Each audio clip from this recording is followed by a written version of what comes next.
Salut à tous, nouvelle vidéo Outlook comme chaque semaine, j'espère que vous allez bien et que vous avez passé une très bonne semaine de trading. Donc petit rappel parce qu'on me pose encore la question, donc par rapport à la prochaine session, donc comme je l'ai dit la dernière fois, on commence le 20 mars, donc dans une semaine à peu près, donc dimanche prochain, on commence le premier cours pour ceux qui sont intéressés.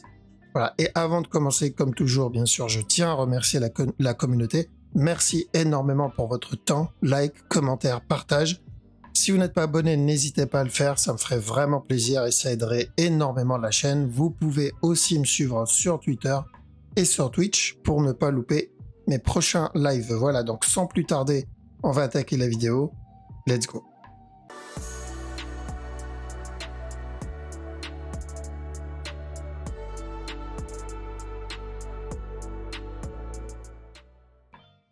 Alors, donc on commence par le Forex. Du coup, les personnes intéressées uniquement par la crypto, vous avez le timecode en bas, vous pouvez sauter directement à la crypto. Sinon, pour le Forex, donc la structure n'a pas trop bougé depuis la dernière fois. Donc pour moi, ce mouvement, c'est toujours un A actuellement, d'accord? Ce qui fait là, c'est potentiellement un B. Ce que j'attends, c'est un C, que ça soit pour un régular ou un running, ça va dépendre s'il casse ce top. Par contre, là-dedans, ce qui fait là, pour le moment, c'est correctif. Donc oui, on risque un up. Juste faire attention à la cassure du top parce que ça sera plus un régular, mais un running plus tard. OGPY, même chose sur OGPY parce que pour moi, on a déjà obtenu ça et ça. Ce mouvement-là, je le prends comme un A pour le moment, d'accord, tant qu'il ne me l'a pas invalidé. Donc à chaque nouveau plus haut, je fais attention au potentiel running avant la continuation. Mais comme son cousin plus haut, ce qu'il m'a donné ici, c'est un regular flat, et donc à peu près ce qu'on a eu là. Donc je dois faire attention, je risque encore un nouveau plus haut. D'accord, mais ça c'est de l'interne, ça doit être du 15 minutes à peu près. AUDUSD, donc AUDUSD, on attend la cassure du bas. Alors on peut avoir une structure un peu plus complexe, donc un B, un C et encore un C. D'accord, ça c'est, voilà, c'est, j'ai envie de dire normal dans le Forex. Mais il n'est pas obligé. Donc s'il y a des sell setup, l'objectif c'est revenir péter encore ce bas.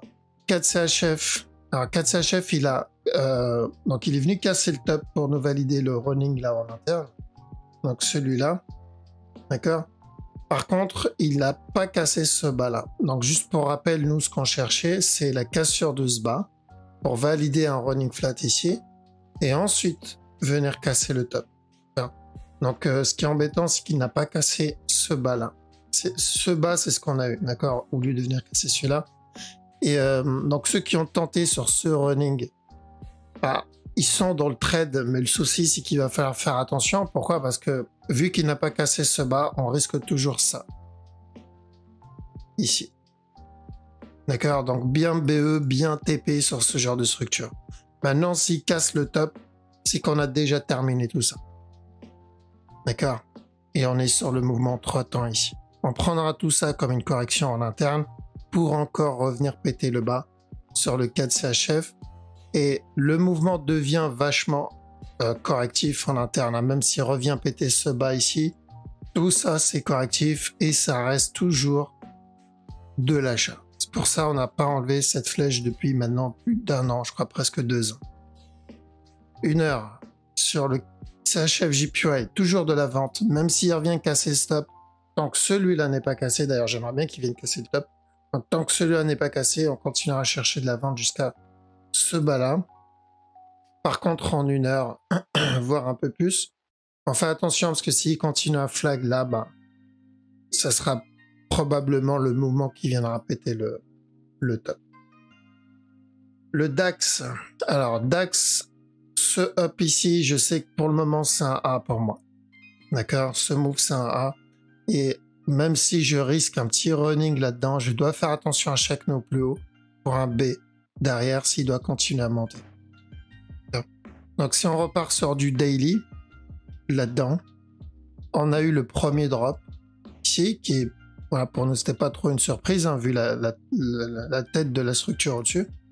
Et ensuite, encore un autre push. Donc, pour moi, ça, c'est un A.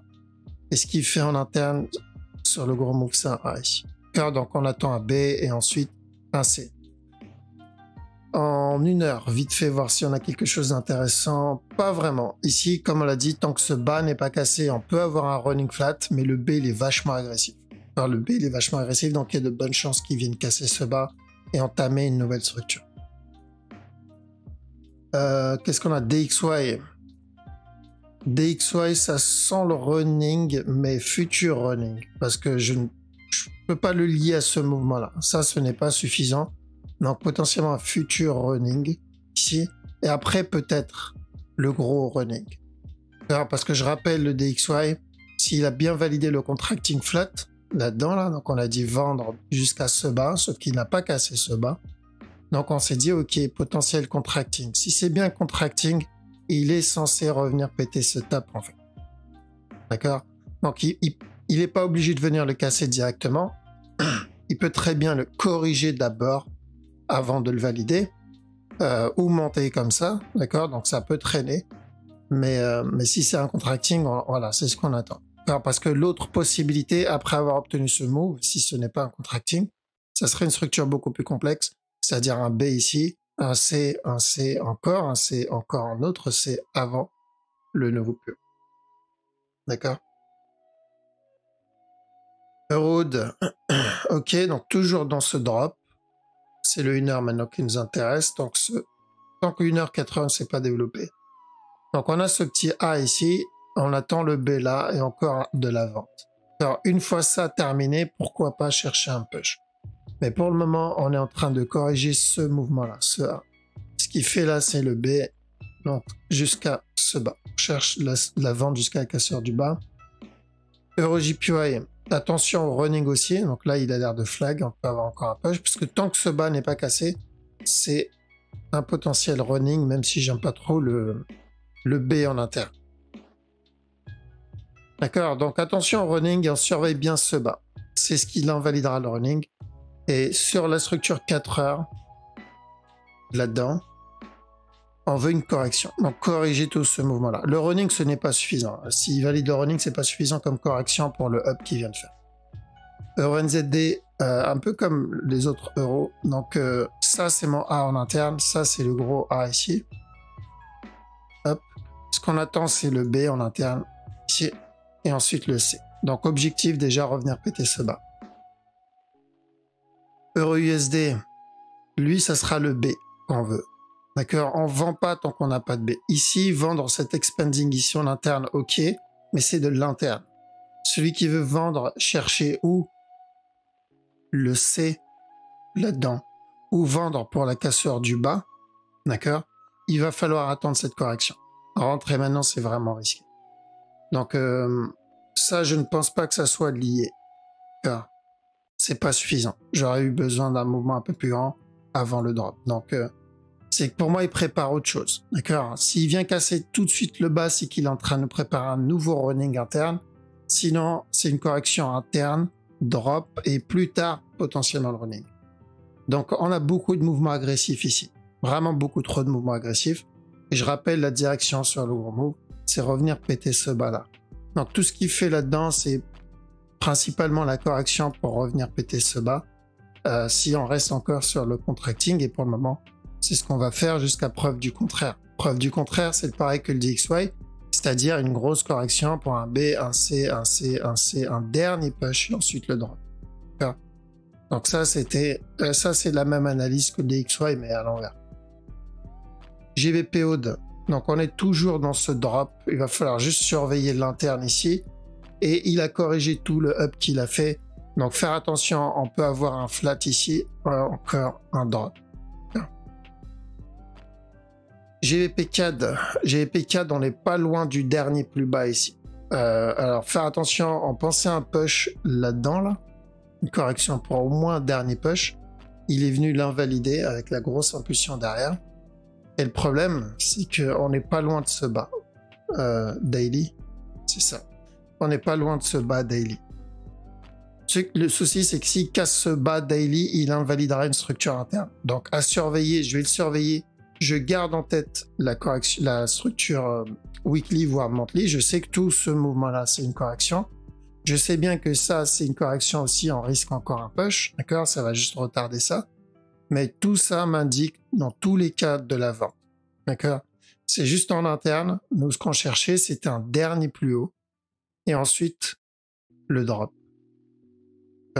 Bien sûr, ça peut durer plus longtemps. On peut avoir ça comme B, ça comme C. Tout ça, ça devient le B de ce A. Ensuite, un drop, un dernier push, terminé. Ce gros A ici, le B là, le C là. Et ensuite, encore un push. D'accord? Donc, GPCAD, il a déjà fait ce genre de structure complexe ici. Il en a déjà fait en interne. Pour ceux qui regardaient mes vidéos en 2018, c'était là, celle-là.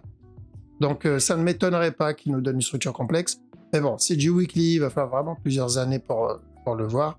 Juste pour info, hein, ça a duré 930 et quelques jours, 940 jours. Donc ça peut mettre du temps. Ok. Donc on va voir déjà, attendre qu'il casse ce bas et on va surveiller, voir juste en 1 heure s'il y a quelque chose d'intéressant ou pas. Pas vraiment, il a donné un petit sell setup ici. Il nous a feinté pour un buy là-dedans, mais validé. Alors GBP JPY. Celui-là, c'est toujours... Donc, daily, c'est toujours de la vente pour le moment. On est sur une fin de structure là-dedans. Notre objectif, c'est au moins ça. Donc, le running ou l'expanding s'il a cassé. Ou au minimum, une plus grosse correction s'il doit continuer à monter. Donc, de la vente pour le long terme. Maintenant, court terme. Au moyen terme. Tant que ce bas n'est pas cassé, on peut avoir encore un autre push. Comme ça. Alors ça peut être mon running, mon A, mon B, mon C, un buy qu'on a annoncé d'ailleurs, qu'on a mangé ici. Ensuite, ça peut être de l'interne pour un A, un B, il revient péter encore une fois le top. Voilà pourquoi ce buy va être important, c'est ce qu'on va surveiller. Ceux qui traitent du 1 heure ici, là il n'y a pas grand chose, on a déjà validé ça ici en interne. Ici, on est dans une trend, mais je pense qu'on risque encore de la vente pour un running. Fais attention, on risque ça et encore un push. Alors, je pense qu'on reviendra péter encore une autre. Donc on surveille cette tendance. Tant qu'on est au-dessus de cette tendance, on tente les buy setup, mais c'est du 1 heure, voire du 15 minutes. Et parce que sur la grosse structure, il y a toujours le risque de l'expanding. JVP-NZD, le bas est cassé ou pas? J'ai l'impression qu'il a cassé le bas. Donc je rappelle, GBP-NZD, ce qu'on cherche, c'est une correction et une continuation. L'objectif, c'est ce bas-là. Donc plus il traîne dans cette zone, et mieux c'est. On cherchera des sell setup.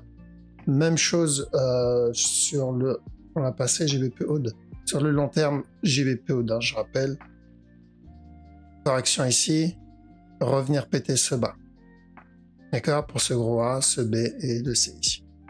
Donc GBP et GBP-NZD, on suit la même direction depuis plusieurs années déjà maintenant. Alors GBP-USD. GBP-USD, idem que GBP-JPY. On cherche ça. Premier scénario, c'est ça, revenir péter le bas. Ou une plus grosse correction. D'accord? Donc pour le moment, le premier scénario est plutôt bien motivé pour le valider. Donc on continuera à chercher des sell setup dessus. Vu qu'il a invalidé le petit régular en interne. Là. Vous vous rappelez, celui-là. Vous voulez ça, au moins un dernier plus haut sur ce mot. Il a invalidé ça. Donc on continuera à chercher des sell setup parce que là on part sur le gros mot maintenant. Lui, on est toujours dans un A. Il va falloir surveiller plutôt le 1 heure en attendant que le 4 heures se développe. On cherche un running ici. Au départ, on cherchait un régular. On cherche un running flat pour encore un push. NZD JPY, j'aimerais bien un running là aussi. Si je veux chercher de l'achat, j'ai besoin de ça d'abord. Alors tant que j'ai pas ça, ça va être complexe. Pourquoi? Parce qu'on se rapproche d'une fin de structure. Et si je rentre à l'achat ici, je risque quoi? Bah, je risque le C, et là j'aurais pu rentrer plus bas, pardon, ou je risque pire, une plus grosse correction. D'accord? Quelque chose de plus gros que ça. Donc c'est pour ça, obtenir le C du running, c'est parfait, on rentre plus bas, on a le temps de mettre le break-even et protéger le truc. Je pense NZD, la majorité, c'est à peu près pareil. Donc lui, on a le A, le B, l'objectif. Donc c'est déjà de revenir péter le plus bas ici, le C. On peut obtenir un future running, faire attention à ça. On peut avoir un drop là, encore un push, encore un drop et terminer le gros move. USD CAD, Alors, ce top est cassé. S'il donne un flag là-dedans, ça se tente. D'accord? On l'a dit, la dernière vidéo, j'ai dit, je préfère privilégier de la vente sur EURUSD tant que ce top n'est pas cassé. J'ai montré les deux scénarios. Et donc là, il y avait un bon petit setup pour rentrer dedans. On met les BE.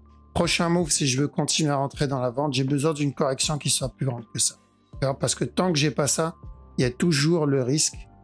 Je remonte du running flat là-dedans, là. Celui-là. Mais pour le moment, tant que ce top n'est pas cassé, ben on vise un simple regular flat. Mais j'ai besoin de validation à cause de ce run. Ok, donc lui, on voulait qu'il vienne casser le top. Ça, c'est fait. D'accord? Là, on commence à prendre les TP sur ce move. Maintenant, moi, pour de la vente, j'ai besoin qu'il casse ce top. Une fois le top cassé, tant que celui-là n'est pas cassé, je chercherai des sell setup. Alors, mais ceux qui sont dans l'achat, c'est le moment de TP. Alors, lui, ok, donc là, c'est bon. On a tout validé sur le USDJPY. Il a mis du temps. C'était un peu chiant parce que les runnings n'étaient pas vraiment propres. On a dit prendre de l'achat ici. On a obtenu ça. On a dit de prendre de l'achat ici aussi. Voilà, ça, on l'a eu. En interne, il nous a donné ça. On a dit de prendre de l'achat ici aussi. On l'a obtenu. Et le setup qu'on avait annoncé, c'était le dernier en tout cas. C'était celui-là. On a dit de tenter au moins jusqu'à ce top. Voilà, celui-là, il s'est bien passé, mais il était un peu chiant à prendre. Et surtout, il était long, en fait. Il a mis vraiment du temps. Et tout ce qu'il a fait là, c'est juste pour valider notre analyse d'il y a 2 ans déjà. Voire 3 ans, en fait. Voire 3 ans, quand j'ai commencé à faire mes vidéos YouTube, j'en parlais déjà sur USDJPY. Donc, on a dit ici de chercher de l'achat jusqu'au top. Voilà, il est juste en train de valider là, ça.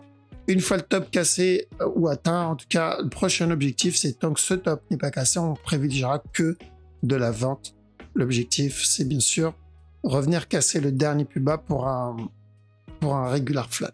Alors, donc ça se passe bien, même si c'est long, c'est normal, c'est du weekly, voire du monthly. US Oil, donc US Oil, c'est toujours la cassure du top. L'objectif, en 1 heure, je pense pas qu'on ait grand chose. Pour ceux qui veulent tester de la vente ici, bon, c'est risqué, mais ils ont besoin d'un regular flat là-dedans, ou en tout cas d'un flat, un running, peu importe. D'accord?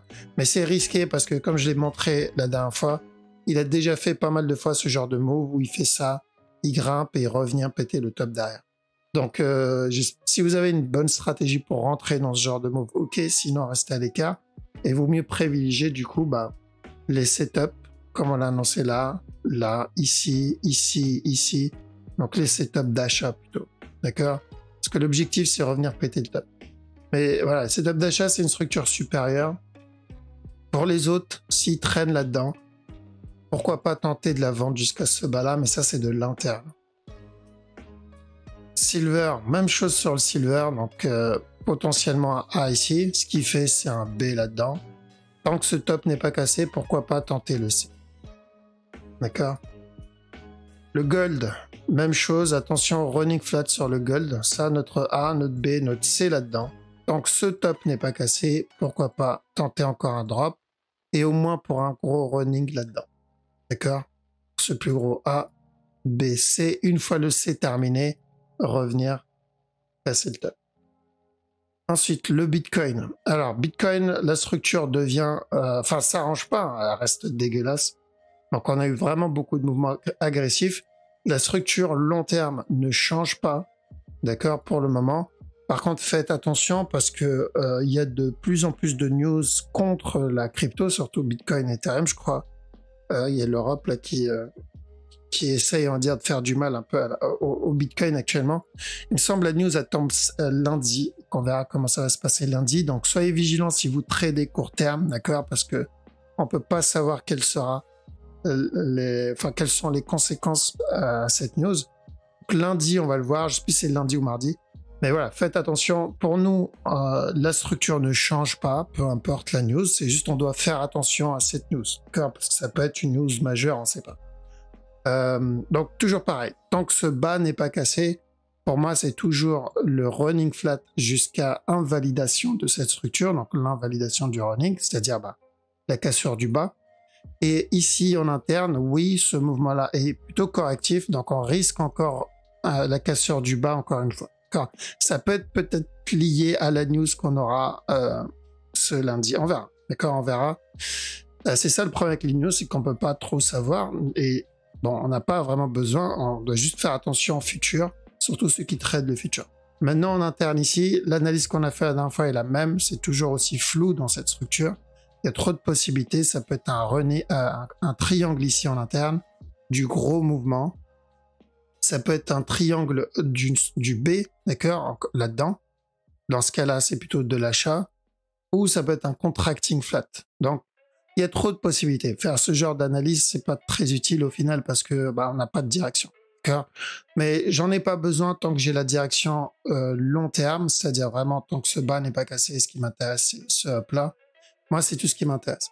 Maintenant, en 1 heure, pour ceux qui veulent quand même essayer de prendre ce move, quitte à cramer leur compte, d'accord, ce que je déconseille, surtout là en ce moment, vu qu'on n'est pas sûr ce qui va se passer lundi.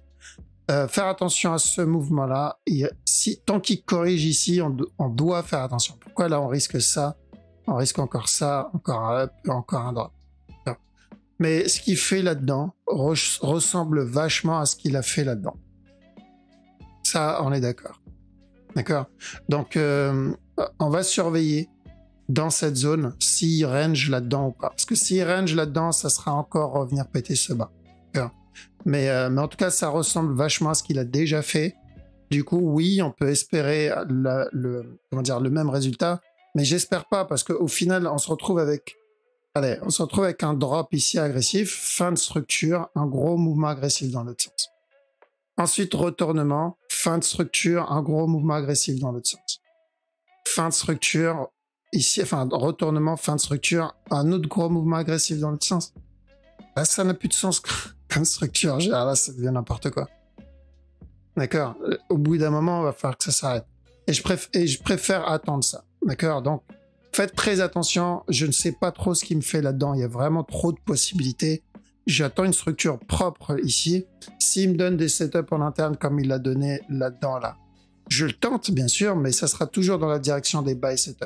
Maintenant, ici, là-dedans, tant que ce bas n'est pas cassé, oui, tout ça, ça peut être encore un push pour un dernier plus haut, mais je dois faire attention au top. D'accord, je dois faire attention au top. Donc, voilà. 1 heure, restez, attention, restez loin de la structure en 1 heure, voire même en dessous. Pour le moment, tant que j'ai pas un setup, ceux qui veulent tenter on va dire ce mouvement-là, pourquoi pas, mais vous devez faire attention au top. Donc, l'Ethereum, c'est la même chose que le Bitcoin. Donc, tant que ce bas n'est pas cassé, pour ceux qui traitent la petite M-frame, oui, on risque encore un dernier push jusqu'à celui-là. Ça peut être pour un plus gros B, C, et encore un drop. Pareil pour son cousin, là, Bitcoin. Hop, là-dedans. Voilà, donc ça peut être pour un plus gros B. Okay. Donc voilà pourquoi on fait attention à la cassure du temps.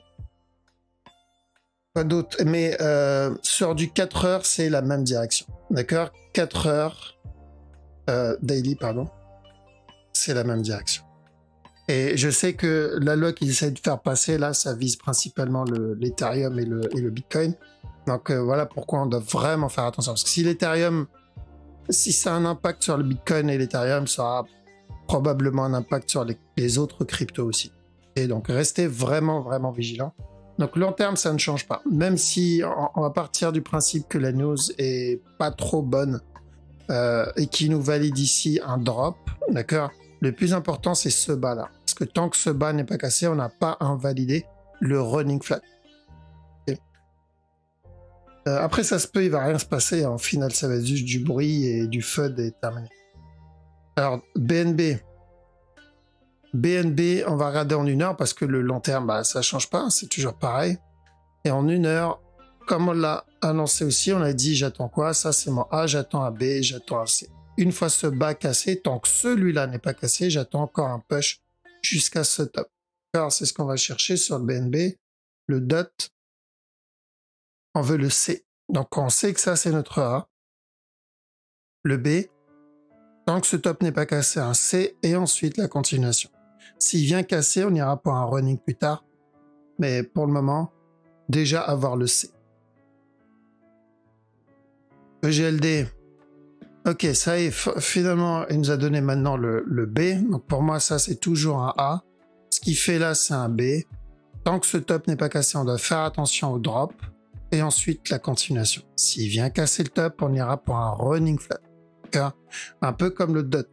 Si je regarde bien, le dot, ce qu'il m'a donné, c'est à peu près la même chose que EGLD. Ok, en termes de structure, c'est pareil. Et pas que là-dedans, hein, si je regarde le passé aussi. Hein.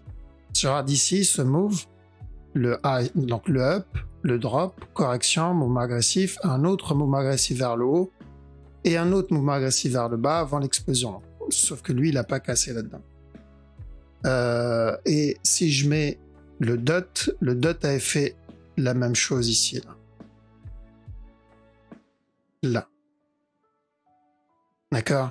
Donc la structure serait, enfin la structure du dot et la structure du EGLD sont plutôt identiques. Donc on va les trade de la même manière ici en interne. Donc j'attends le B et j'attends le C derrière. Luna. Luna, on a bien fait. Donc j'ai bien fait de reprendre des profits au top ici, parce qu'à partir de ce moment-là, à partir du moment où le top est cassé, il y a toujours le risque du running flat. Donc maintenant, ce qu'on attend, c'est ou le C du running avant le retournement, ou un plus gros B, d'accord? Donc une correction qui soit plus grande que ça. Ok? Pour push encore.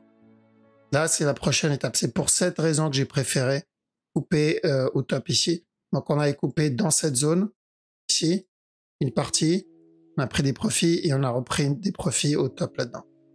On laisse le reste et on surveille s'il nous donne une autre correction ou pas. Parce qu'il y a le risque du running flat, c'est surtout ça. Pulse. Ok, donc Pulse continue à accumuler moi dans cette zone, mais il a toujours pas cassé ce bas et moi c'est mon objectif. Donc j'attends toujours qu'il casse ce bas. Sol idem, j'attends qu'il casse ce bas aussi.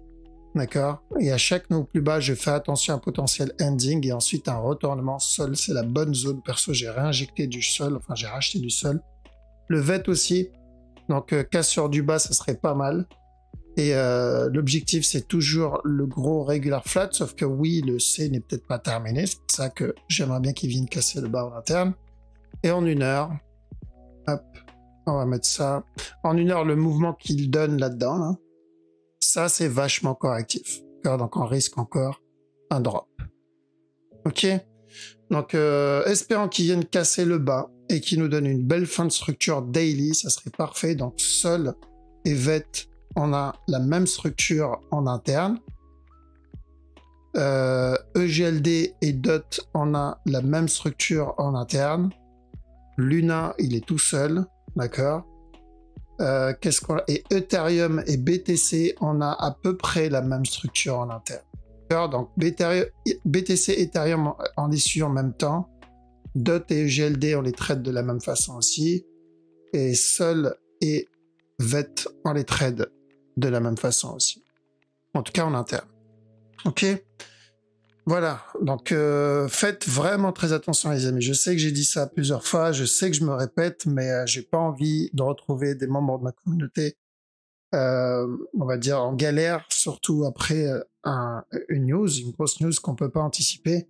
Donc on attend bien, et le Bitcoin, c'est comme la dernière fois, ceux qui tradent en 1 heure et en dessous, c'est encore pire, hein, bien sûr. Là, je parle vraiment de ceux qui tradent à petit time frame. Donc vous devez être plus vigilant ici, parce que depuis qu'on analyse le Bitcoin, donc depuis le début, là, depuis le gros up, c'est la première fois qu'on a une structure comme ça en fait, dégueulasse. Ok, et vu que on peut pas savoir comment cette structure va se développer en interne, on a une idée sur le gros move, ça ne change pas, mais c'est l'interne qui m'embête un peu. Alors, donc on doit être un peu plus vigilant que d'habitude. Ok, voilà. Donc je vous laisse ici, prenez soin de vous. Je vous dis à la prochaine. Ciao.